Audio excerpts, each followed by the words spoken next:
It can only be attributable to human error. You're entering paranormal. He meddled in things that you people want. He meddled in things. He meddled in things. Where will we go next? It's a phantom from another time. No one, Mr. Muller. That's it, man. Game over, man. Game over.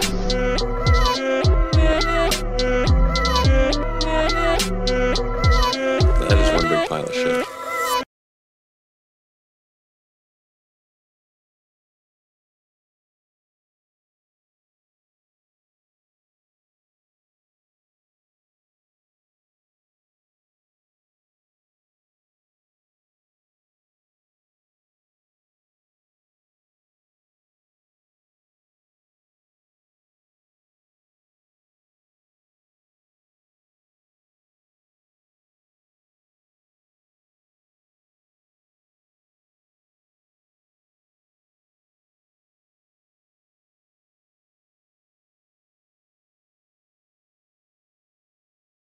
Hello, everyone. Welcome to another episode of Cryptid Campfire. I'm your host, Eli Watson, and I am finally not alone.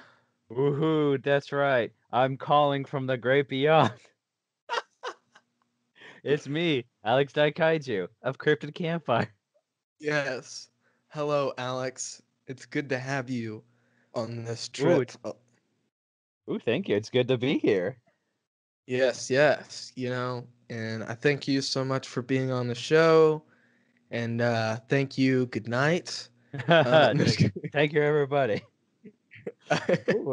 Definitely a quick thank you to the Patreon people. It's good to be back. It's great to talk to you guys, and I hope you're excited for this spooky episode. Oh, for sure.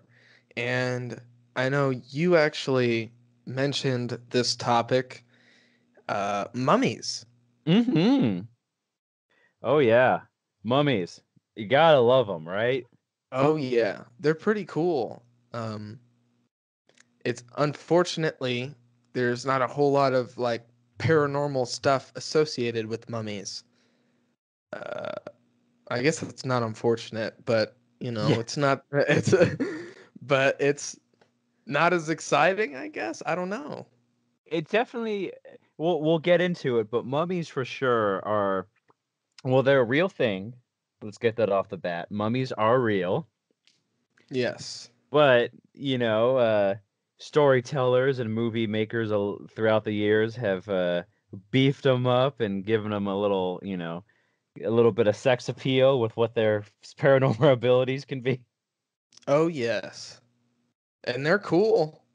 I'm not gonna lie, it's cool that they've been beefing them up, but It's just, well, as we get into, they're so far removed from what a real mummy is.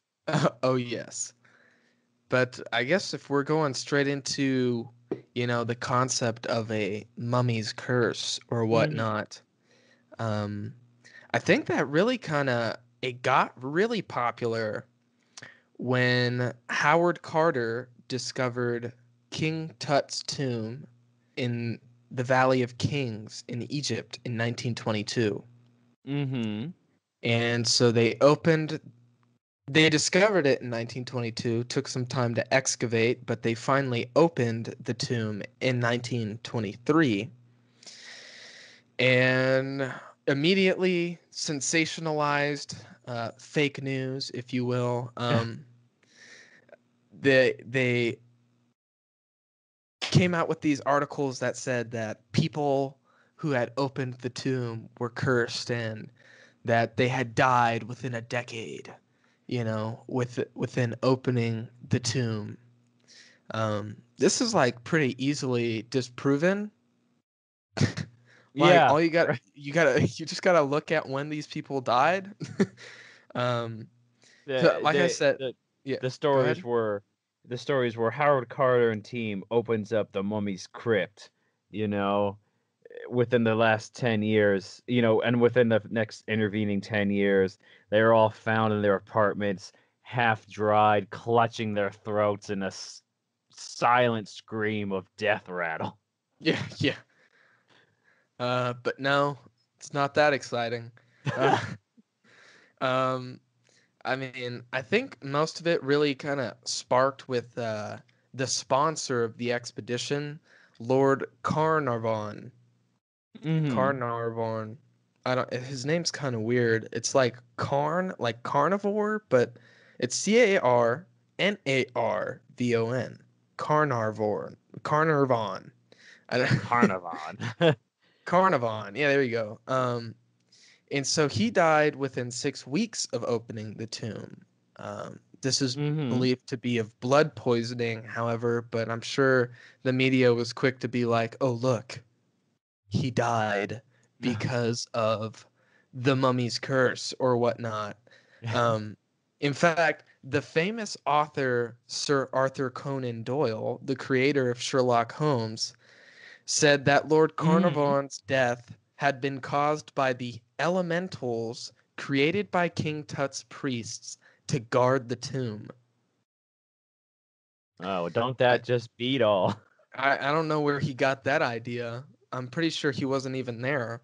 Um, so it's They're like, like, did you hear about Count Karnoff and he died with the mummy's tomb?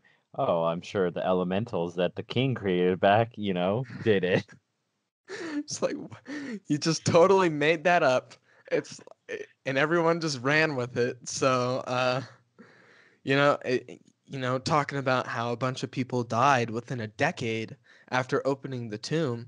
The Mm-hmm. main guy, Howard Carter, died in 1939, which was 16 years after he opened the tomb. Mm-hmm. So that's not within a decade. The It's the not. dreaded 16-year curse of the mummy. Yeah, right. It seems pretty drawn out to me. Carter actually, he was asked about mummy curses and what he kind of thought about them, and he referred to them as being Tommy rot. Yeah, an old British term. So It's such a good term too for just like, because it's like, oh, it's obvious BS.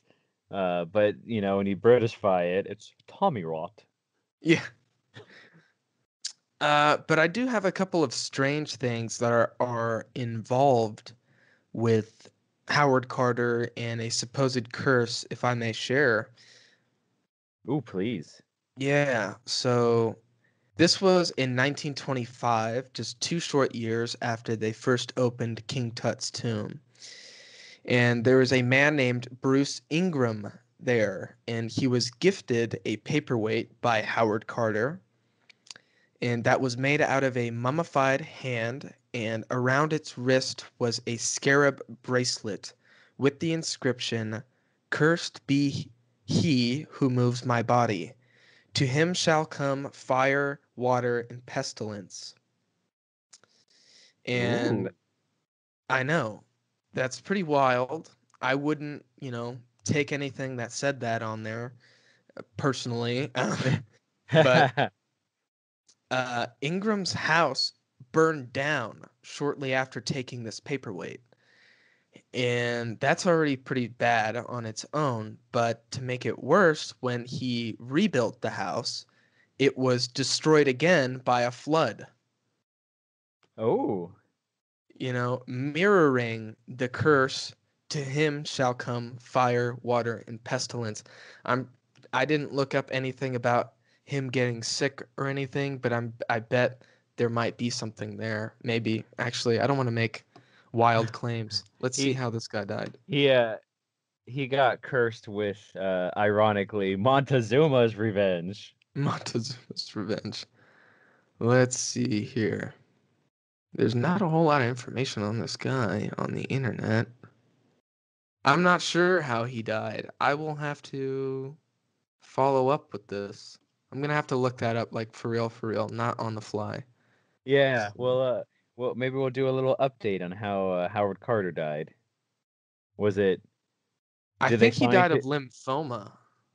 I was gonna say, did they find him in his bed with a mummy's hand wrapped around his throat? No, no, they did not. Um, let's see. His death is pretty. Let's see. He died from Hodgkin's disease at the age of 64. Mm. So I'm not sure how Bruce Ingram died, though. But definitely pretty interesting. I don't know. Pretty wild stuff. Oh, I mean, that's the thing is it's like, oh, I think that's what kicked off the whole. All right, everyone. Well, we found King Tut's tomb, and it's like, oh, there's some kind of spooky warnings on this, you know. Well, like any good adventure, let's kick open the door and see what's in here. Yeah. And I think that's what kind of sparked our classic example of our idea that mummies have some kind of curse or some kind of ill will when you disturb them. Sure. There's actually been a couple of people who suggest that it started even before the opening of King Tut's tomb. Hmm. Yes, and if I may share a little bit about this, Egyptologist Dominic Montserrat claims that it started at a quote-unquote striptease in 19th century London. Oh. Yeah, so get this. This is pretty wild on its own. So there was a stage show in London in which real Egyptian mummies were unwrapped on stage in front of everyone. Yeah. And I guess some writers were inspired by this and were able to basically work stories of, writing tales of mummies' revenge, of their tombs being disturbed and whatnot. What I find interesting is that it's actually women who wrote the first mummy tales. I think the first mummy tale ever written, it was titled The Mummy, or A Tale of the 22nd Century, written by Jane C. Loudon, published anonymously in 1827, which, predates the opening of King Tut's tomb by almost exactly 100 years. Mm-hmm. And even throw in Louisa May Alcott, who is famous for writing Little Women. Oh, Uh, really? yeah, her last novel before she, passed away was called Lost in a Pyramid, or The Mummy's Curse, published in 1869. Whoa. Yeah, pretty wild, right? Yeah. I mean, oh man, it's one of those things. It's like, oh, everyone's heard about Little Women. It's a famous book, a famous story. Well, audiences are asked, how tiny are they actually? It's But it's it's funny too that she's just like, oh, I'm just don't mind me. I'm going to drop one of the most influential stories of all time. But also, I'm writing about mummies. yeah, right? Apparently, it didn't it wasn't very popular when it came out. It didn't really get revived until the 1990s. Can you believe that? That's almost that is over 100 years since it was first published. Oh wow. 1869 to 1990, man. I mean, no one really knew about it till the 90s, which is Mm. crazy. Um, I mean, that's crazy to think too. It's just like, all right, well, we wrote a novel. It's published. It's not doing too well, but don't worry. In 100 years, people are gonna love it. And right? also, they're gonna just imagine moving pictures projected everywhere, telling your story. um, However, there are still some who suggest that the idea of a mummy's curse comes even before that. So, Egyptologist Salima Ikram, who is at the American University in Cairo, says that curses existed in ancient Egypt. So, in Egypt, there are the pyramids, that's mostly where like pharaohs were buried and whatnot. Mm-hmm. But there's also what is known as mastaba, which are just basically non-pyramid tombs. And their walls are typically inscribed with curses. The idea behind the curses was that they were meant to terrify the grave robbers away from stealing whatever goods that the mummies were buried with. Mm-hmm. So, threats of crocodiles, lions, scorpions, snakes, those are all pretty common. Oh yeah, the occasional threat of an asp, if you will. Yeah, asps. Uh, Very dangerous. yeah. And okay, so I have this tale of an Egyptologist that I'm gonna share because it's pretty wild. Um, so this guy is named Zahi Hawass, and he recalls that when he was real young, he was excavating a tomb in Qam Abu Billo, and he had to transport artifacts from a Greco-Roman site. His cousin died on that day. And exactly a year later, on the first anniversary of this event, his uncle died. And on the third anniversary of that event, his aunt died. And while excavating tombs at the pyramids of Giza, he encountered a curse that reads as follows: all people who enter this tomb, who will make evil against this tomb and destroy it, may the crocodile be against them in water and snakes against them on land. May the hippopotamus be against them in water, the scorpion on land. He did not remove these mummies, not because he was superstitious about these curses, but I don't know. I don't know. It just wasn't in his job description at the time, I guess. But he I'm I'm later just I'm just here to dig. yeah, I know. Uh, he did remove two child mummies from Bahariya Oasis to a museum a few years later, and he claims that the two children haunted him in his dreams, and that they did not stop haunting him in his dreams until the mummy of the father was moved to the same museum alongside the children. Whoa. Yeah, and apparently the experience left him so shaken that he concluded that mummies should not be put on display. Yeah, dude, I'm like, dang. That's crazy, man. Yeah, I don't know. If I started having dreams about some bodies I've uncovered that've been dead for a couple thousand years, dude, I'm putting them back. Yeah. Or I guess make sure if you are going to display mummies, it's the whole family so they can keep each other in check. Yeah, straight up, dude. I All don't right. know. All right, Pretty, kids. No haunting the commoners. yeah. Dude, that's scary stuff, dude. I don't know. That's wild. Um, did you have anything about how mummies are made? Oh, well, boy, do I. Let's see. It's ancient Egypt. You know, you're a king, you're a pharaoh, you're a handsome lad at 5 feet 2 feet. There's a chance you might have 4 to 5 teeth from all the inbreeding of the royal family, Oh my. and you make it to the ripe old age of 13 before you kick it. Jeez. Because I think what King Tut is like 13 or 14, they Yeah, say. he's not very old. Yeah. Yeah, But like with I'm pretty sure he was murdered, was he not?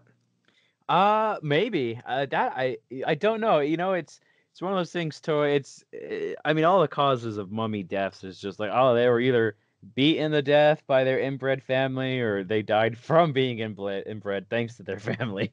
Jeez. But so you pass away. They call in. I believe the priest would come in. They grab your body. They'd take it to a sacred place. Mm. And then they would start the process, and I think it would take a few days of slowly just emptying the body, cutting it Mm. open, taking out. They would take out all the important organs. I think it was maybe the heart, the stomach, and like the spleen or something. Yeah. They would take most of the vital organs because that's where I think they say that's where some of your soul would be kept, or that was I don't think the brain was just like an afterthought. They're like, your heart Yeah. is the one that controls you, right? Yeah, yeah. And so they put it in the little tiny jars with little faces on it, like a little cat head or a little raw head, the wolf man. And they take a big long hook and they stick it up your nose and they take it all the little brain parts. Yikes. Yeah. And then they would fill you up with a secret ingredient of 11 herbs and spices, wrap you in a lot of TP. And then they take the body, they put it in a sarcophagus, and then they'd always dump in a bucket full of scarabs for good measure. Yeah, I don't yeah. I don't think that's true, but But yeah, it would basically mummification is you take a dead body, you empty out all the vital organs, you put them in a jar, so because that's where the soul and the mind was kept, I think, in the heart. And then they would wrap the body in linen. I think it was oil-soaked linen. oh, I don't know. I want to say either I'm remembering this or when I was looking up, but it was like usually the linen was very treated special. It was like a special treated linen with some kind of perfume and oils. Sure. And then they would wrap up the body, and I think it would be 3 to 4 sets of wrapping. Mm. And then they'd put you, if you were like a pharaoh, they put you in a sarcophagus, and that was like the tiny sarcophagus inside a big sarcophagus inside a bigger one. And usually it was made of all gold. Mm. Yeah. And yeah, that's basically how you make a mummy. Is it's just you dry out a person and you preserve the husk. Yeah, I mean, really. I mean, it's pretty crazy when you think about it, because I mean, a human body left out in the wilderness, will I decompose very quickly, Mhm. and so these are like really, you're talking about something a body that's like 3,000 years old, and you can still recognize, the body, and still see the Yeah. skin on it. It's like, that's incredible, really. Oh yeah, and it's interesting too. I'm not sure. I couldn't find out. Maybe I don't know. I'm sure they figured it out, but how they got to that process. Because it's one thing to, when people die, you have a dead body, and it's just like, well, I mean, I don't know, do you stick it in the ground 6 feet underneath, or do you Yeah. throw it off a cliff into a watery grave for a champ to eat? Yeah, yeah. So I'm not sure. I wonder how they got to the process of just like, all right, well, this seems to preserve the bodies pretty well, or this, it's like, uh-oh, this guy turned to goop. Uh-oh. Yeah, that's weird, huh? I King don't Tut, know. Tut and Root in the first, he's left out of history because he turned to goop. I've never even questioned that. I don't know. Because I mean, like, you have like evidence of like early man, like cavemen, basically burying people, Mm-hmm. and sometimes even with like jewelry, that they possibly wore, and when they were alive and whatnot. But Mm-hmm. um, how do you go from just simply burying someone with a trinket to completely preserving their body? Mm-hmm. I don't know. That's like pretty wild. You would have to experiment with it. Yeah, Like, yeah, that's right? that's what I'm saying, especially with with what we do know of at their best, at the height of mummification. They had the little hook on a stick, like a dentist tool almost, and it was so precise they could stick it up the nostril, pick out the brain. They knew how to cut the bodies open, how to take what parts were what, to put in the jars. It just, I mean. There must have been a lot of half-soaked mummies up until the nice point. Yeah, right. Oh man. Well, I don't know where you want to take this, but it's nice to know that mummies are only kept in Egypt and they're only found there. I don't have to worry about them anywhere else. Yes, I'm glad you brought that up, Alex, because Egypt is not the only place mummies exist. Uh, yeah, we're flying over to South America.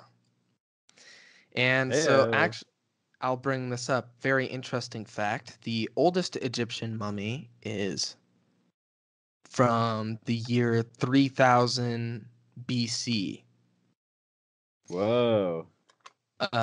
However, the oldest, I think, South American mummy is from 5050 BC, over 2000 years older than the oldest Egyptian mummy. Whoa. Yeah. Yeah, and you're talking about cultures that are so far apart that they Mhm. definitely didn't really have interaction, you I know? opposite side of the world, basically. Yeah, exactly. And so these are the Chinchorro mummies.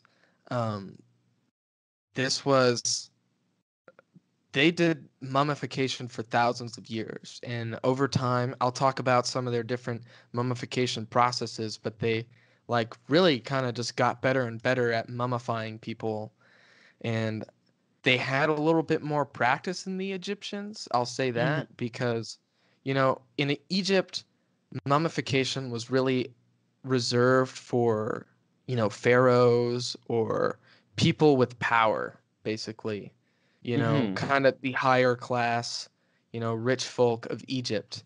In Chinchorro, everyone got mummified when they died. It was Mhm. just like it was the way they buried people. And so, I mean, geez, I mean, they really took people apart. So, uh, there is one of the earliest is what is known as the black mummy technique, and they call it that because those mummies are, you know, they're black in color because Mhm. of the way they were painted. And so, basically, what they did was they would take the head, the arms, and the legs off, as well as the skin, heat dry the skin. Then they would take all the muscle mass off the bones using stone tools, and then dried the bones over some hot coals. And then they reassembled the body, placing grass, ashes, soil, animal hair to kind of fill in all the gaps in the body, Mhm. and refit the skin over it, and used this white ash paste to fill in the facial features. And then they painted over the entire body with black manganese, giving them the black color. Hmm. And so over time, this evolved and became the red mummy technique. And so instead of, completely decimating the body, well, I guess they weren't decimating it because they put it all back together, but Yeah. it required less disassembly. Uh, Basically, they would just make a few incisions to remove the internal organs. The only part of the body that they completely removed was the head, so that they could remove the brain. As far as I can tell, they hadn't developed the Egyptian method with the little hook to just swish your brain around. Mhm. Uh, so then they dried out the body cavity. Sticks were placed to inside the body to kind of strengthen the bones, and they filled it with grass and animal hair, etc. And then they placed the head back, sometimes with a wig, and then they painted it with red ochre, Hmm. giving it a red look. And then one of their most advanced methods after that was the mud coat. And so they didn't remove any of the internal organs whatsoever. Instead, they just put a thick coat of mud. Let's see, it says mud, sand in a binder like egg or fish glue, and covered the all of the bodies. And then once that dried, the mummies were placed in their graves. Sometimes they painted them, Mhm. but yeah, I guess that's kind of like an airtight sarcophagus, really, like form fitting, you know? Interesting. Yeah, pretty wild. I think these are in Peru and Chile. Mhm. Very cool. Oh But yeah. I would like to share one of the best, if not the best, preserved mummy in the world. she is known as the Maiden of, and bear with me here because this is a lot. It's Lulailako, or I'm sure you might say it Jujai. I'm not sure, but basic basically she was found in 1999 on the summit of this mountain, Lulailako, and that's a mountain that's like 22,000 feet tall. Temperatures are negative 40 degrees Fahrenheit, like regularly. And yeah, it's pretty wild. So I'm sure that definitely comes into, part of the preservation process. And Mm-hmm. so I think from what I can tell, these might actually be accidental mummies because these were human sacrifices. So Mm. these are Inca children, and there's three of them. So you have one, La Dancela, being 16 years old. That's the maiden, the most famous one, the best preserved out of the three. And they estimate she was about 16 years old when she died. And you have La Nina del Rayo, and she's like basically the girl of lightning because she was actually struck by lightning sometime Whoa. after her death. And so like part of her corpse is like, or her mummy is like destroyed because she was hit by lightning. Mm-hmm. Um, but they estimate she was about 6 years old when she was sacrificed.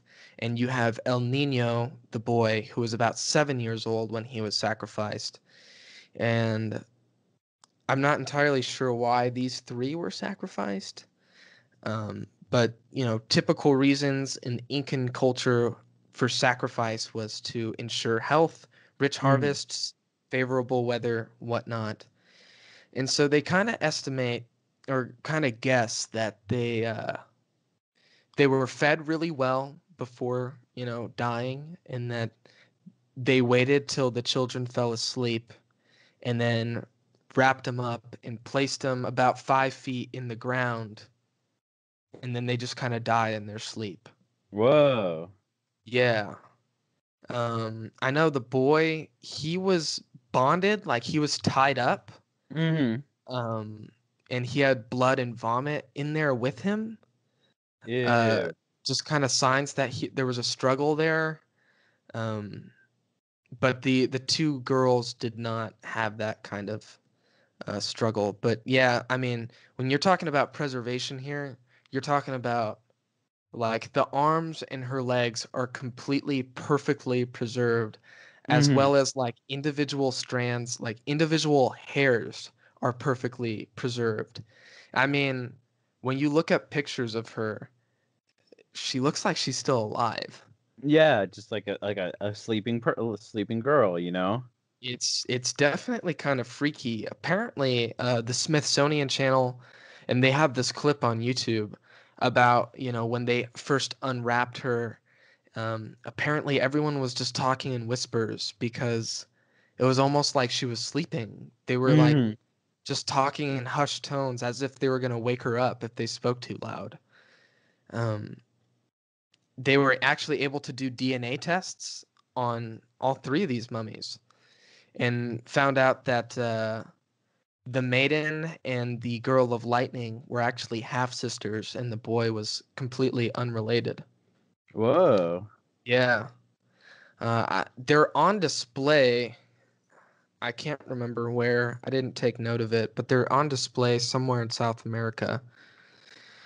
Um, but yeah, they estimate there's like a couple more sites on this mountain that could probably have, other well-preserved mummies. But I think they were talking about how the cold really was a big factor. I mean, they basically froze and remained frozen. Yeah, And yeah. you know, before they were able to kind of decompose. Plus, they were underground, so really kind of safe from like things like the wind and the rain, like that, you Mm-hmm. know? So they really just kind of froze and were preserved. But I think that, I don't know, I think that's just pretty crazy. Oh yeah, Um, I mean just the fact that what you were saying they're 5,000 years old or something? They believe that the ritual in which they were sacrificed in took place around the year 1500. So you're still talking about 500 years. Oh. Yeah, these three mummies is what I'm talking about. Mm-hmm. You know. Yeah, like for being bodies left in a cold um mountain range, the fact that the bodies are still around 5,000 years later, the skin, some of the hair, that is just next level, science, if you will. Yeah. Like I said though, I think they're accidental, Mm-hmm. Like I said, they were human sacrifices. I don't think they were. They weren't meant to be preserved. It was just like, all right, kiddies, we're gonna do something, a little game we like to call human sacrifice. Come along with us. Right. I was like, Let's see. well, you go in for the human sacrifice and you accidentally make the greatest preserved human of all time. Yeah.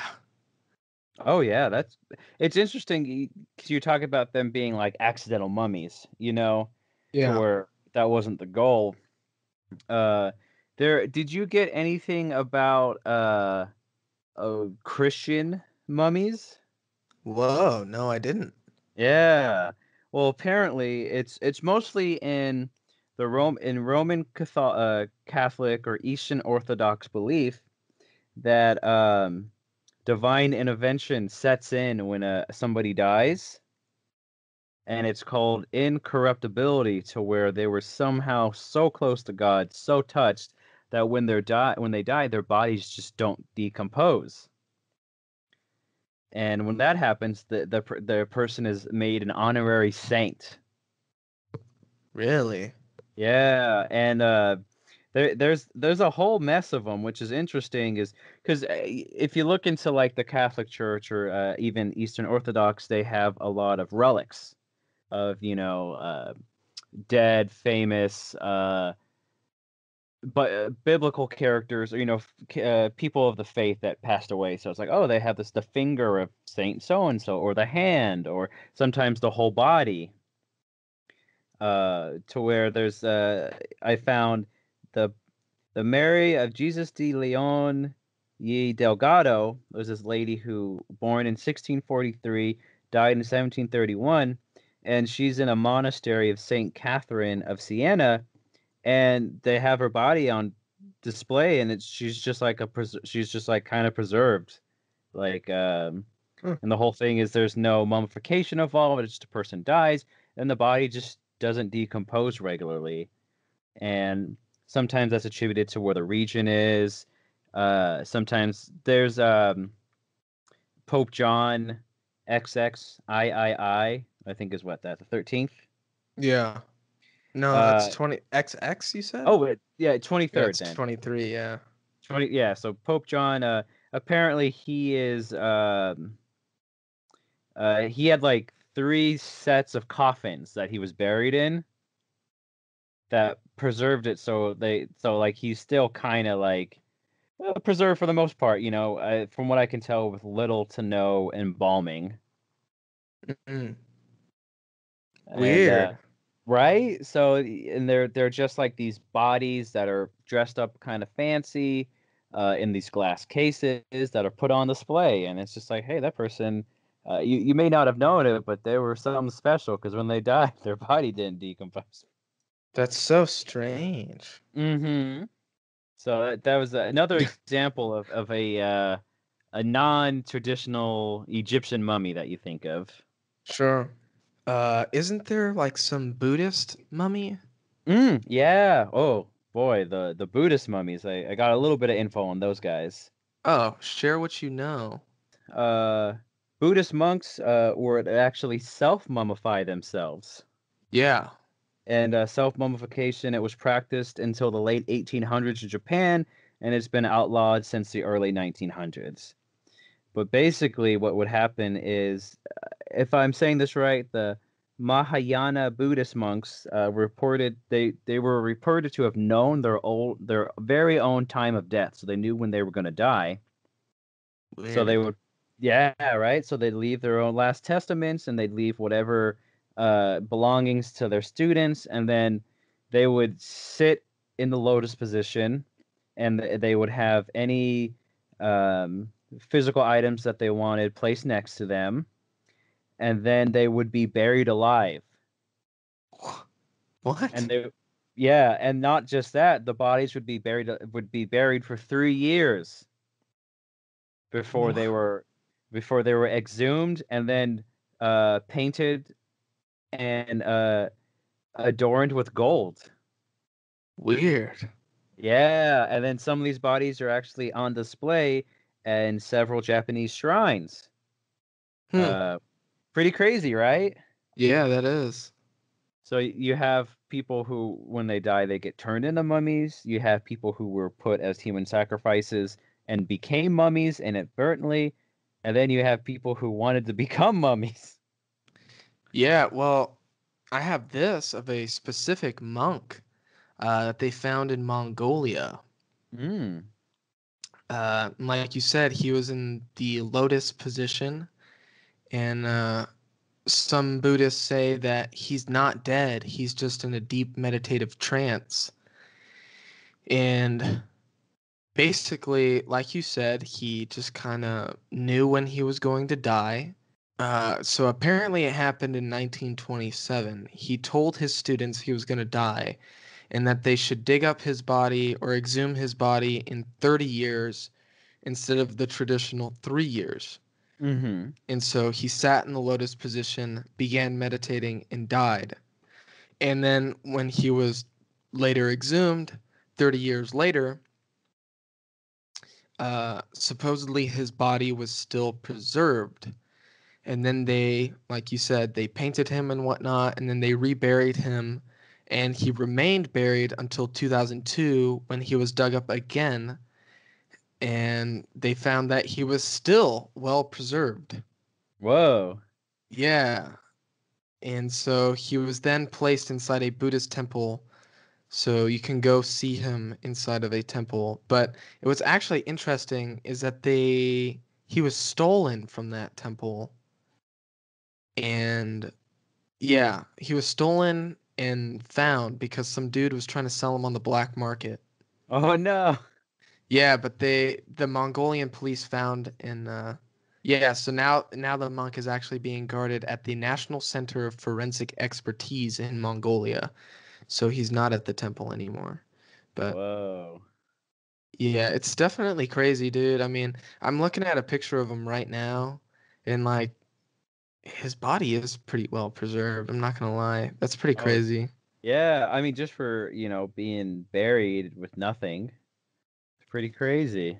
Right? Like we were talking all about how the complicated methods in which to embalm people and preserve their bodies and whatnot, and Mm-hmm. it just seems like either just by sheer accident or some people are just So some people make better mummies than others. yeah, it seems like it. I don't know. But I guess going back to the beginning of this episode, we were talking about Howard Carter and, King Tut, and that's kind of where the craze began with the mummy's curse.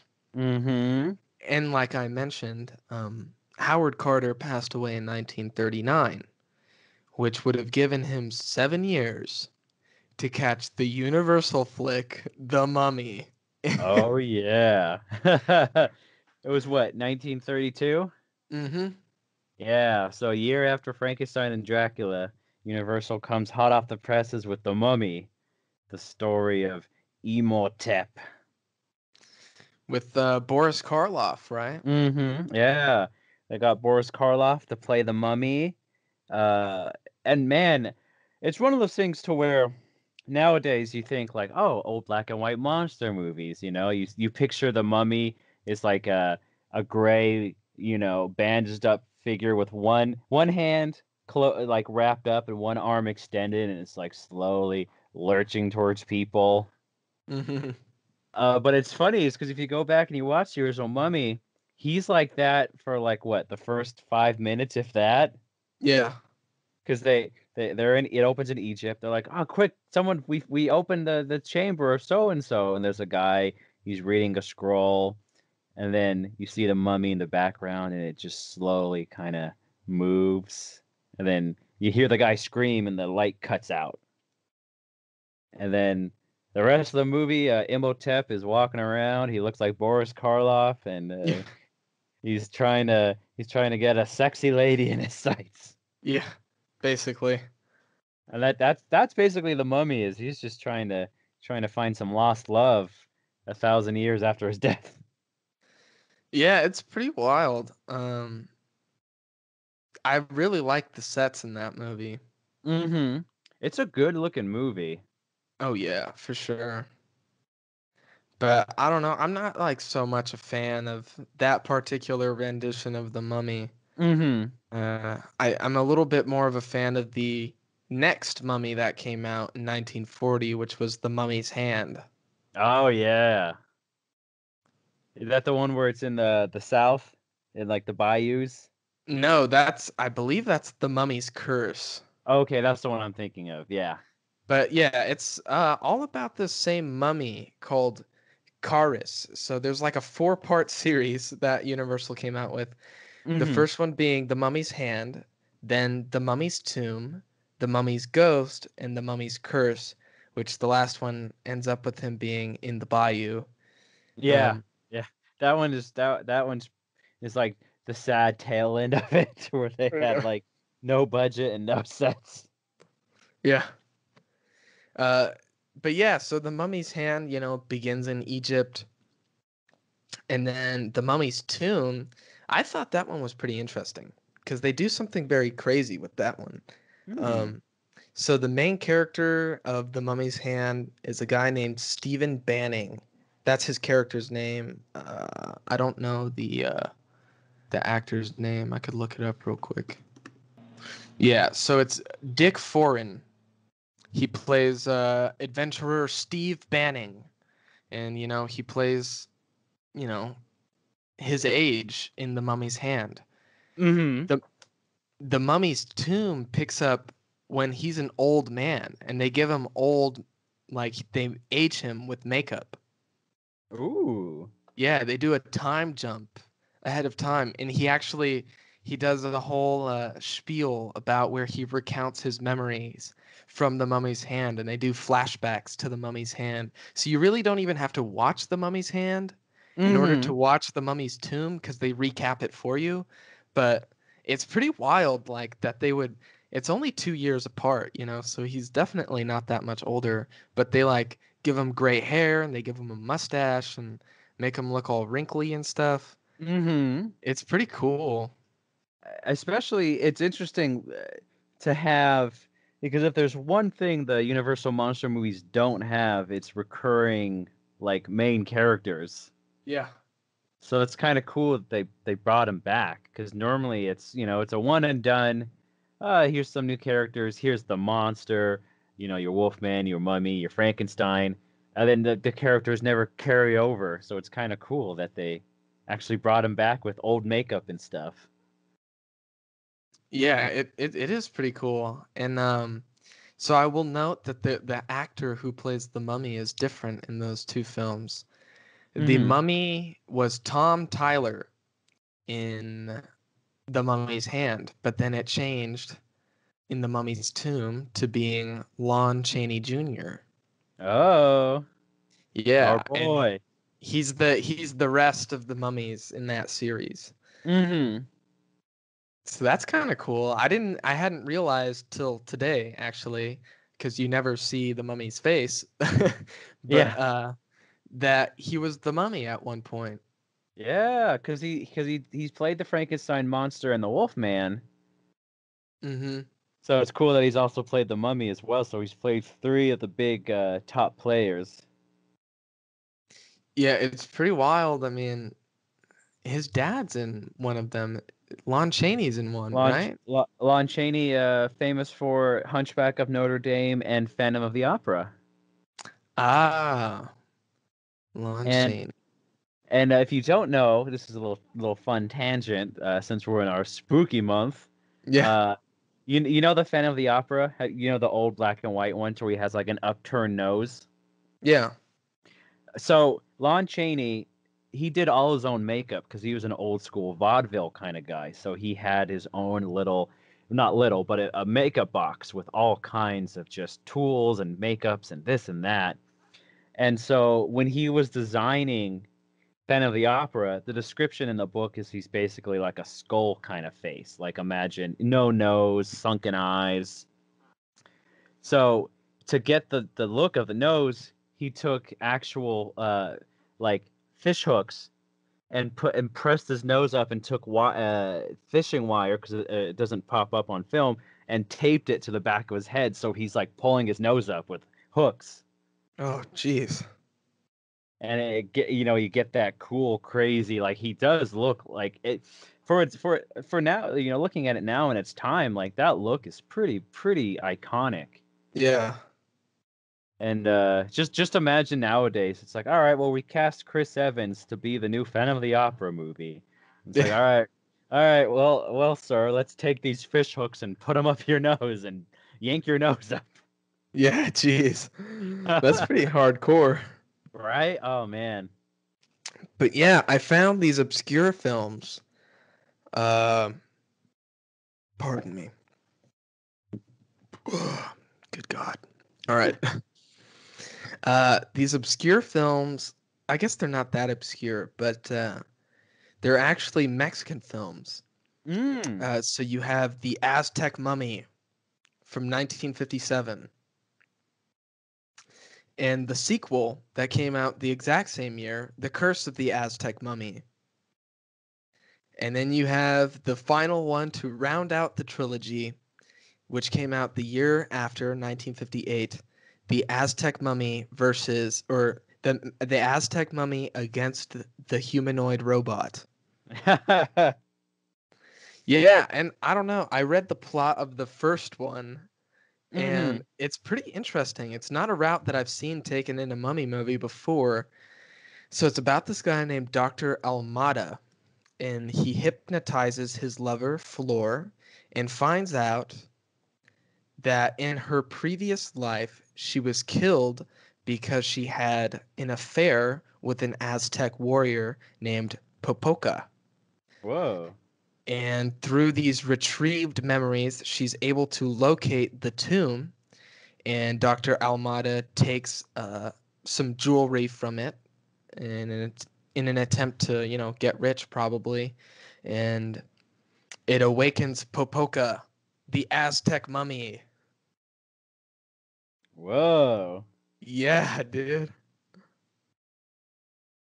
That's crazy. And then they did a sequel, and then at some point he fights a robot. Yeah, dude, I don't know. It's pretty wild. Like, I guess that's a thing. But I could find them on YouTube, actually. So you can watch them. I was going to say, it's funny how, though, I think the mummies are definitely so iconic, and they're so easy to make for movies. Yeah. Because because it's like, all right, well, we don't have the money for makeup. Just get some gauze and wrap a person up, and you got a mummy. Yeah, basically. And that, speaking about, you're talking about, the Aztec mummy. There's another film series where I think mummies pop up. Have you heard of El Santo? No. So get this. El Santo was a professional luchador wrestler in Mexico back in the day. And it translates to the saint. So he was always kind of like a good guy. He'd wear this luchador mask that was blue, I think, with like a white cross on it. And he was so popular that he got his own film series. So where Really? it was El Santo by day, a dashing, ravishing luchador wrestler. By night, he fought monsters. And he'd go up against Frankenstein, Dracula, Wolfman, vampires, mummies.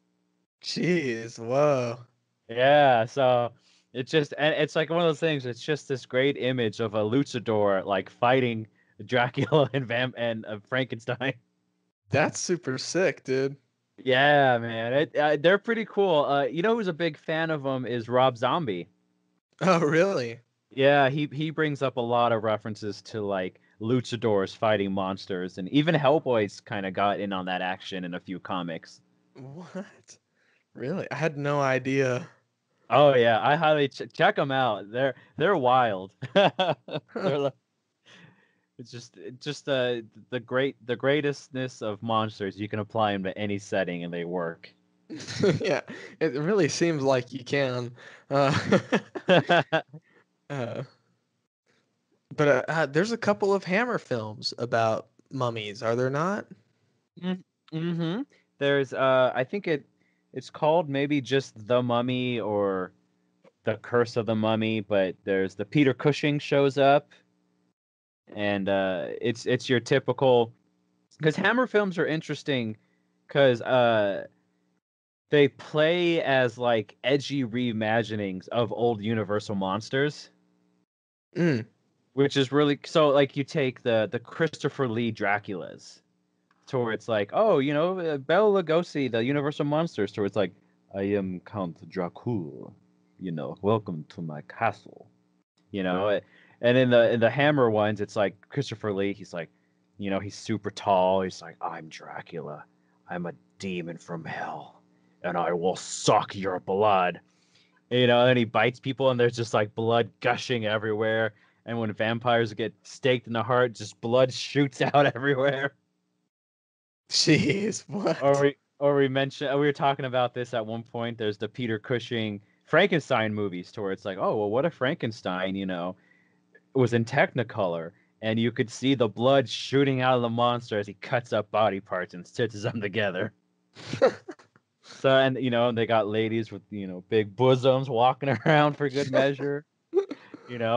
Hammer films are crazy. So you have the mummy movies, to where it's just like, oh, we're in Egypt, we're looking around. Oh my gosh, here's a mummy, but he's like 7 feet tall, and he just snaps people's heads off. Oh, jeez. Are they really that violent?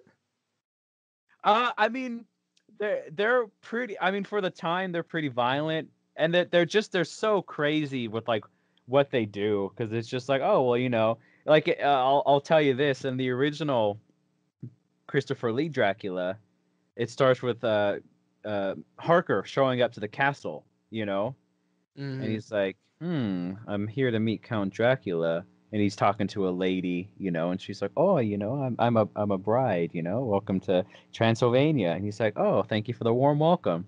Check this out, and then Jonathan Harker pulls out a stake and he kills the lady. Wait, what? And Jonathan Harker's a professional vampire hunter. Whoa, really? And then Dracula shows up and he's like, I will not have any of this. And he kills Jonathan Harker. Whoa, talk about reimagining the story. Oh, and that's just like the first 10 minutes. Dang, dude, that's kind of sick, I'm not gonna lie. Yeah, so I highly recommend the Hammer films, because they're just so... They did try to do new, different, weird things with like monsters, Yeah. But does that bring us to the revival of the Universal monster flicks? Oh man, does it? We're talking about, oh, dude, Jasmine's not here. I know, this is in your memory, Jasmine. This one's for you. I know, dude. We should call Jasmine right now. Yeah. Hop on the call.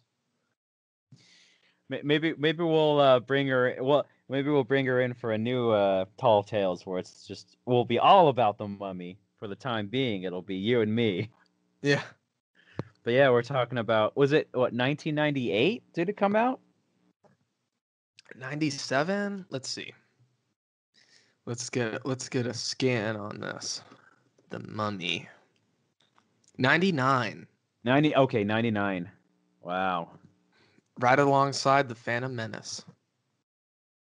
Oh yeah. Oh man. What a year for movies, right? No, for sure. Dang, everyone gives the Phantom Menace the props for the VFX back then, dude, but The Mummy low-key has better VFX than Phantom Menace, dude. The CGI looks way better in The Mummy than it does in Phantom Menace. Well, I mean, and just we'll go back because 1999, Universal releases The Mummy. It's got Brandon Fraser in it. But I just remember all the buildup because there was one image that they used to sell this movie over and over and over again, and it's just that giant face made out of sand. Because I was 9 years old in '99, so I just remember seeing that image, and at that time, because I'd seen all the Universal monster movies, so I knew everything about the old black and white Mummy and Frankenstein, and so they're like, coming the summer of 1999, Universal Studios presents The Mummy, and there's just this image of this screaming face made out of sand. It's like, what is this? What is it? Was pretty scary leading up to it, and then I remember I saw the movie, and that movie is insanely good. Yeah, it's pretty good. Because like it has a good balance of like some pretty horrifying parts, but it balances it with like it's basically like an Indiana Jones kind of adventure. Yeah, it does feel that way for sure. And so I mean, I don't know how much we want to go into it, but Brandon Fraser's The Mummy. We follow the opening scene is about the head priest Imhotep, who's the right hand man to the pharaoh. Is it really the same name as the original 1932 Mummy? Yes, I think they actually use Imhotep. That's pretty wild. Right? I did not catch that. Wow. Like what a deep cut. Yeah, seriously, no kidding.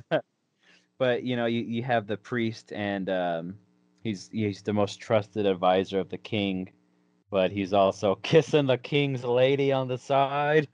Oh yeah.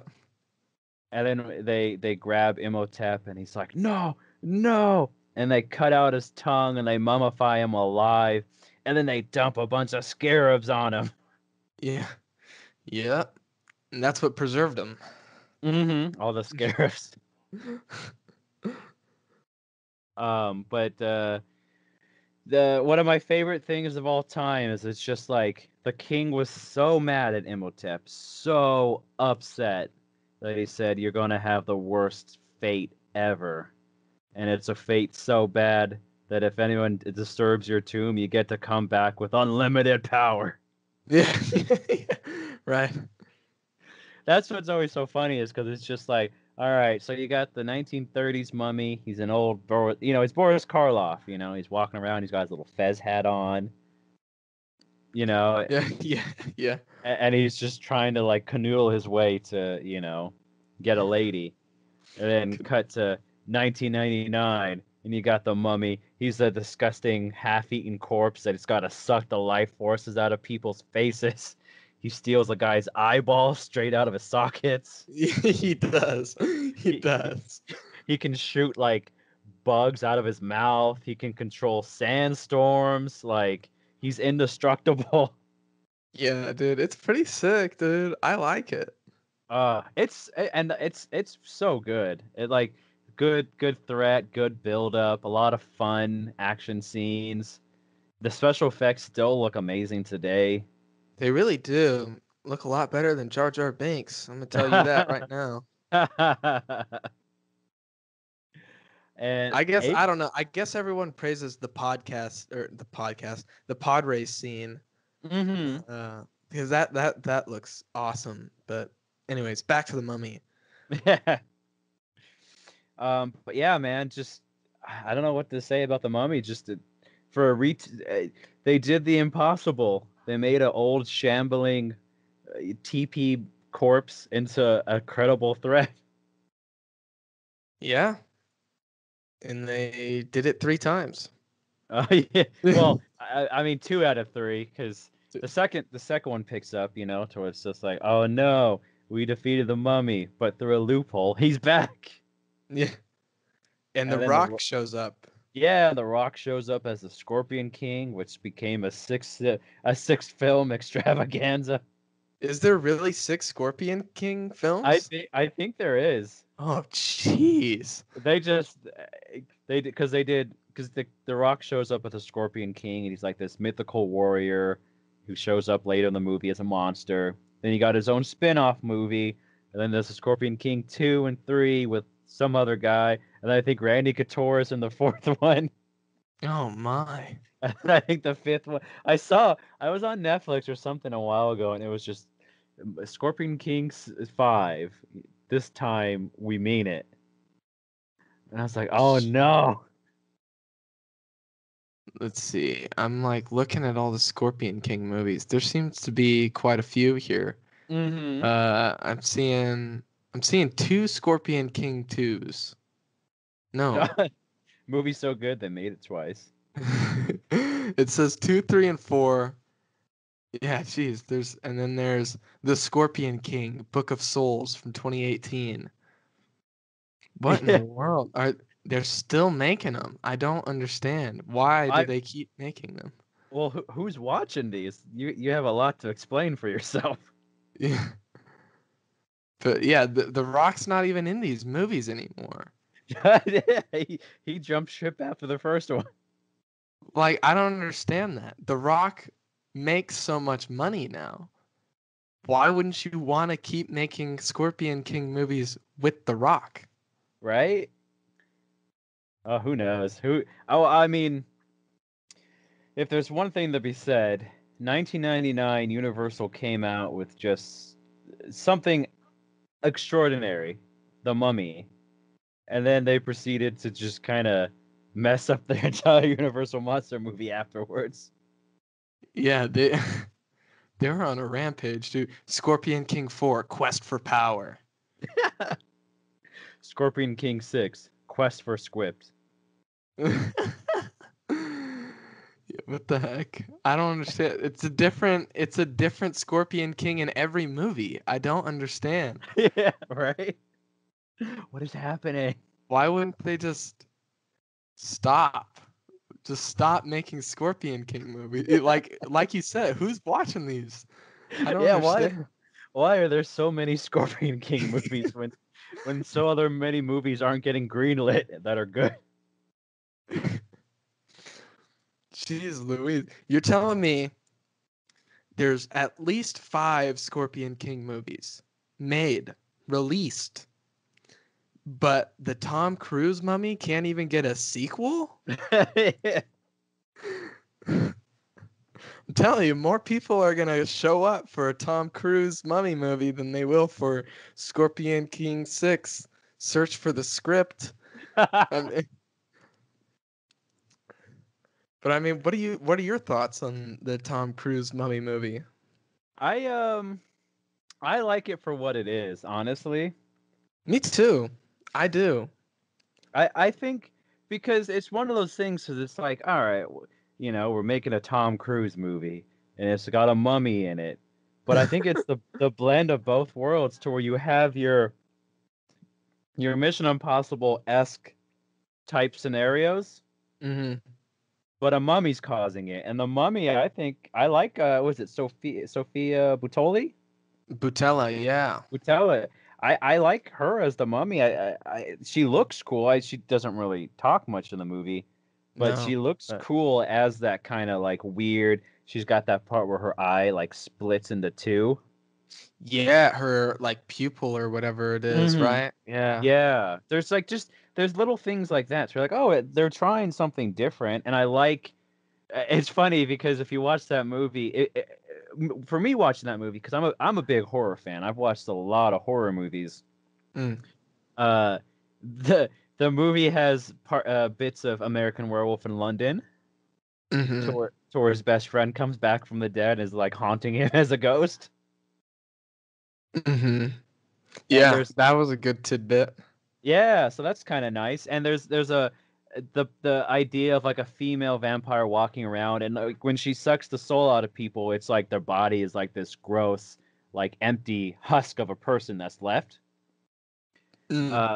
which feels a lot like there's an old 80s movie called Life Force by Toby Hooper, Mm. who's the director of the original Texas Chainsaw Massacre. Oh, really? Yeah, it's kind of a cool movie to where it's like set in like the near future to where they're exploring into space and they find like this old derelict ship. They're like, oh, that's kind of weird. They look into it. It's like kind of biomechanical a little bit, and they find 3 people on it. And the people wake up and they're like space vampires. Really? Yeah, and they sucked like the actual life essence out of people, and they leave like these shells. Kind of cool, kind of a weird 80s move, take on a vampire, but like there's that kind of element feels like in the new Mummy. Mm. Yeah, I would agree with that. Yeah. So I enjoyed the Tom Cruise Mummy, especially if anything for we've mentioned it before, but when the trailer came out and they didn't do the sound mixing right. Yeah.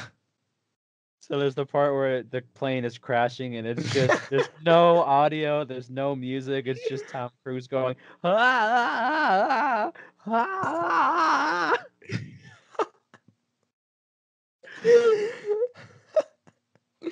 That's so fun, dude.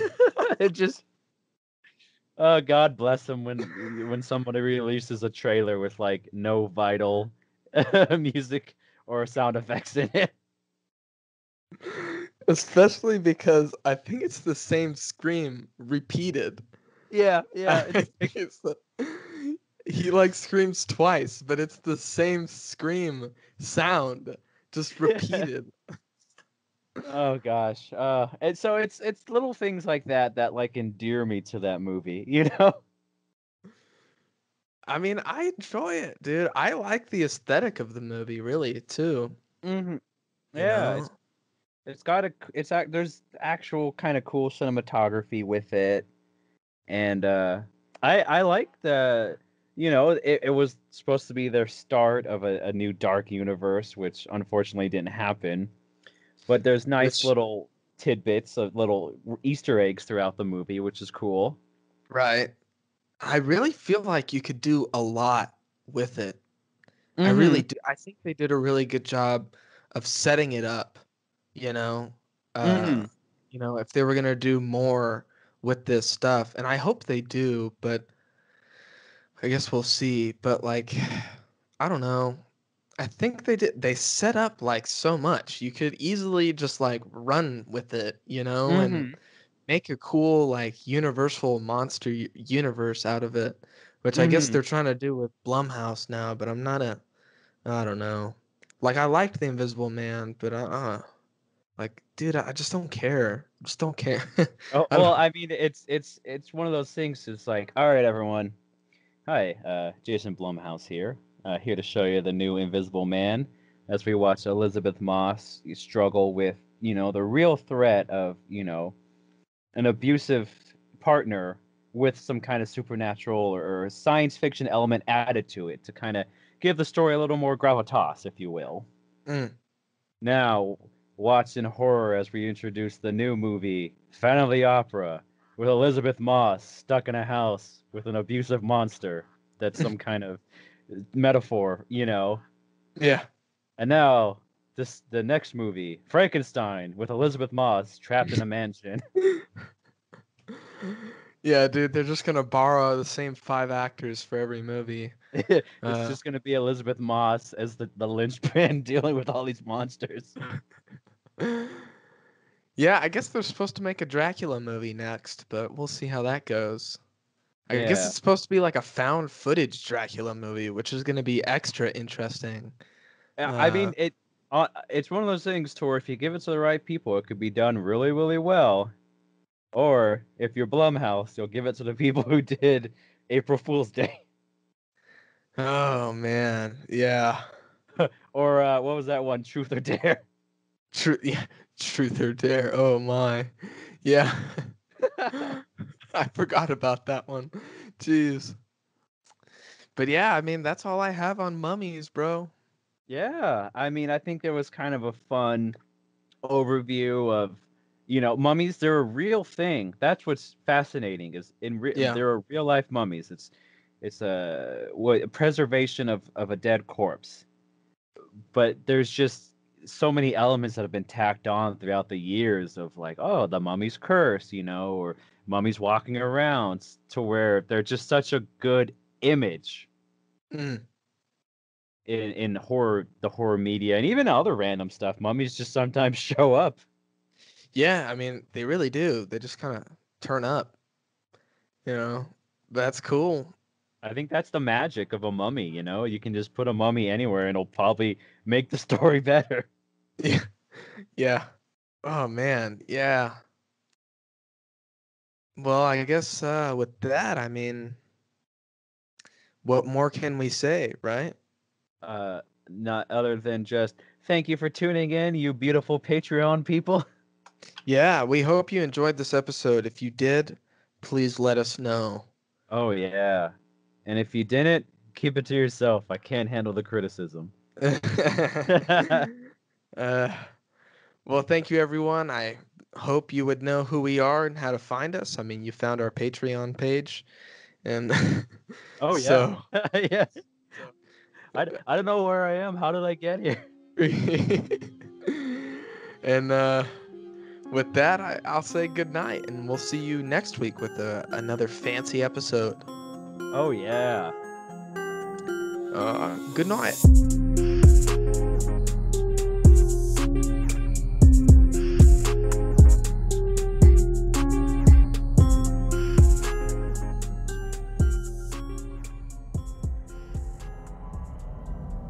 This podcast is a part of Straight Up Strange Productions. Discover more shows like this one at straightupstrange.com.